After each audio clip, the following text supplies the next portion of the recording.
Welcome back. CorelDRAW X6 graphic designing course के साथ मैं हूं इंस्ट्रक्टर उस्मान शहबाज और हम कोलरा में टूल्स का यूज़ सीख रहे हैं। पिछले लेक्चर में हमने स्मग ब्रश टूल के यूज़ को सीखा था और इस लेक्चर में हम रफन ब्रश टूल का यूज़ सीखेंगे। रफन ब्रश टूल जो है वो अपने नाम से जाहिर है कि किसी ऑब्जेक्ट को या शेप को रफ इफेक्ट देने के लिए यूज़ होता है। तो इसका इस्तेमाल देखते हैं।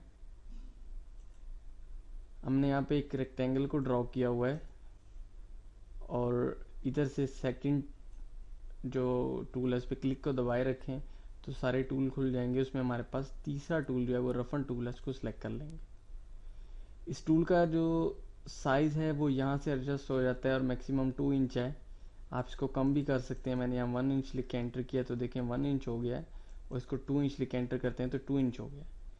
ये रफन टूल किसी भी जो है शेप के अंदर इस तरह से उसकी आउटलाइन को रफ करने के लिए यूज़ होता है। मैंने क्लिक को दबाया हुआ है और इसकी आउटलाइन पे हम इस टूल को चला रहे हैं तो देखें इसकी आउटलाइन को रफ करता जा रहा है। कंट्रोल Z करते हैं।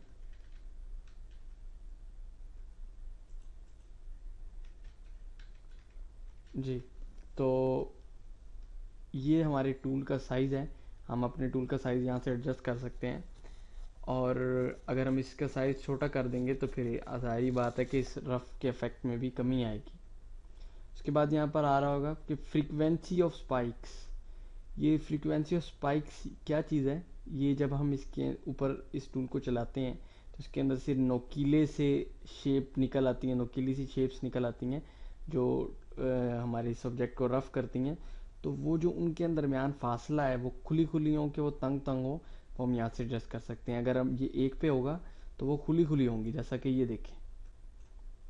और अगर हम इसको ज़्यादा करते हैं, जितना ज़्यादा करेंगे तो आपस में वो इतनी ज़्यादा तादाद भी बढ़ेगी और वो तंग भी हो जाएंगे और मैक्सिमम आप इसको 10 तक सेट कर सकते हैं।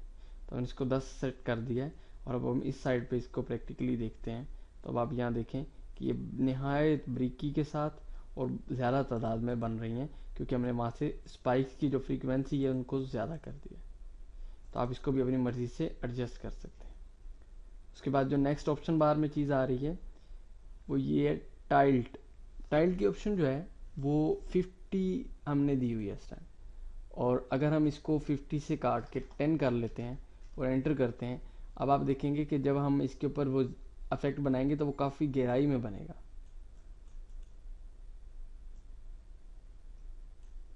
अभी हमने फ्रीक्वेंसी भी ज़्यादा की हुई है। जो फ्रीक्वेंसी उसको हम कम कर लेते हैं ताकि आपको ये चीज़ ज़्यादा आसानी से समझ आए।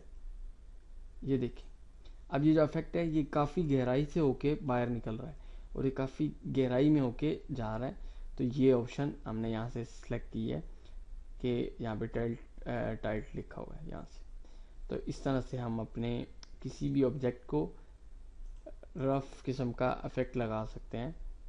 इसी तरह एक एग्जांपल हम इस सर्कल पे देख लेते हैं। रफन टूल को सिलेक्ट कर लिया, साइज 2 इंच है, फ्रीक्वेंसी ऑफ स्पाइक्स 1 और ये ड्राई आउट भी 1 और इसको 10 किया, अब इसको हम वापस 50 करते हैं ताकि ज़्यादा गहरे ना बने। अब हम इसके ऊपर देखें साइड पे लगा रहे हैं तो वो उसको रफ करता जा रहा है, उसकी शेप को चेंज करता जा रहा है।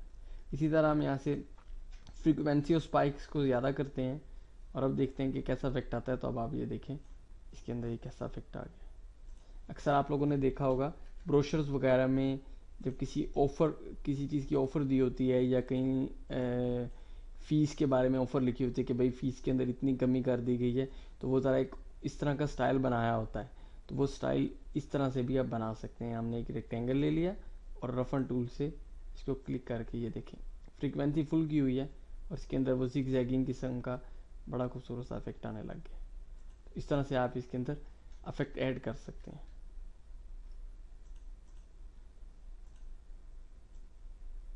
तो ये है कि आपका जो ब्रोशर में वो उसी तौर पे यूज़ हो सकता है जिसके अंदर आप कोई ऑफ़र वगैरह के बारे में कुछ लिख सकते हैं। तो ये हमारा रफन टूल था। इंशाल्लाह साथ साथ प्रोजेक्ट्स वगैरह में इन टूल्स के जो यूज़ हैं वो प्रैक्टिकली होंगे तो आपका जो कॉन्सेप्ट है वो फुल क्लियर हो जाएगा। तो रफन टूल के बाद हम अगले ट्यूटोरियल में इंशाल्लाह फ्री ट्रांसफॉर्म टूल करेंगे। तो नेक्स्ट ट्यूटोरियल में मिलते हैं।